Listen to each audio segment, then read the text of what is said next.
Tech Cocktail Conversations, candid insights from startup founders, entrepreneurs, and thought leaders from around the globe. I'm an attorney in Chicago, and I deal with a lot of internet and IP and business law issues. Online reputation management has a lot of different angles, and startups often overlook the importance of both brand protection from an IP perspective and also from just a monitoring what people are saying about them perspective. So at our firm, when we sit down with a new startup, I'm sure they've thought all about the structure and the equity, and they've discussed their founding agreements, but usually they come up with a name and they're quick to use it, and they haven't thought about whether or not someone else is already using that name.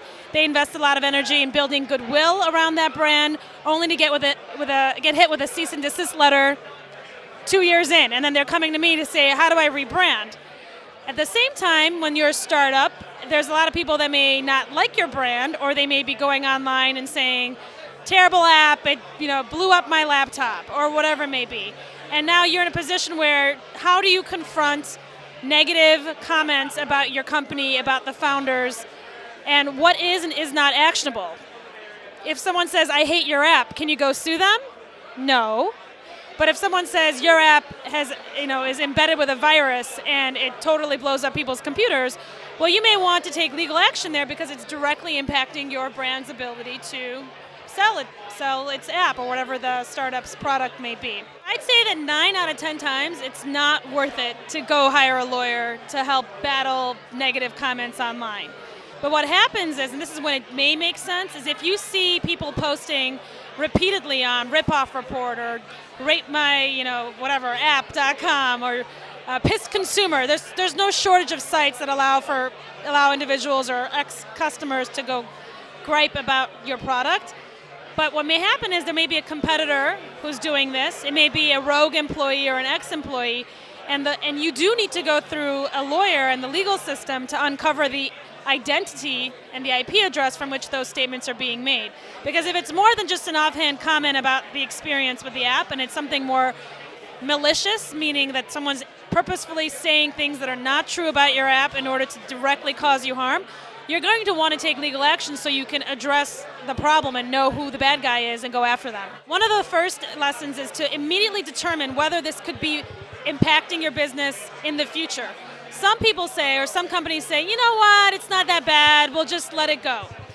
And then a year and a half from now, suddenly Google changes its algorithm, and that negative post is the number one thing that shows up for your business. And then you call me and say, all right, we're ready to take legal action. We cannot have this online. It's confusing. It's bad for our brand. And I have to say, well, guess what? In most states, especially in Illinois, the statute of limitations is only 1 year from which whatever the statement was posted for you to take action. So if you wait more than a year to do anything, you won't really have an ability to go the legal route to get it down.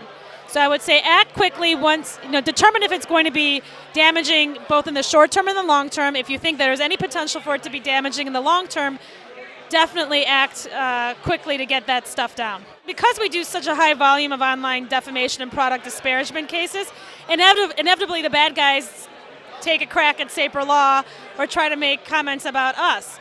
But like I just said, 99% of those comments are couched in terms that are so inflammatory and emotional or clearly motivated because of the fact that we're suing them, that fine, let it be out there. If anything, it's free advertising. Saper Law sued us for defamation. What do they think they're doing? So I haven't had any specific instances where there have been people who've challenged us or said things that are false and have been obviously not true. But because we are constantly putting out good content in addition to the information about our cases, there's so much information on the internet to mitigate any bad information that we're fine, which is another takeaway for startups is take control of your brand online.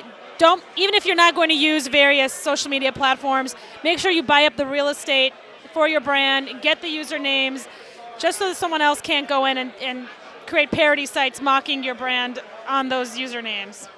And actually, I tell people if they have the budget, to go and buy all the disparaging versions of their domain names as well, so that if someone wants to create techcocktailsucks.com, which God forbid no one would do because Tech Cocktail does not suck, you've basically blocked that out as an option for a would-be troll.